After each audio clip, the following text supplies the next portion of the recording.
repair the baffle, you must loosen the screw with an Allen key counterclockwise first.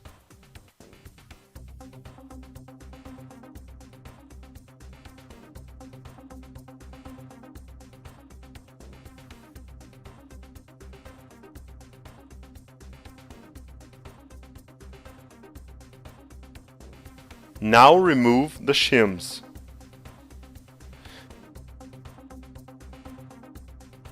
The new parts can now be fitted. Add the two parts of the repair set and place the shims back on the baffle. Before replacing the parts, place a drop of Loctite 542 on the thread to secure the screw. You can now reattach the new parts to the nozzle. To do so, use an Allen key and fix the baffle with the screw.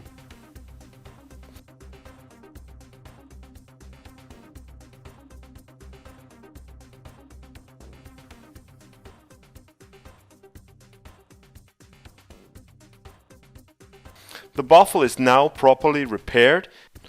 Before you use the nozzle again, as usual, perform a function test.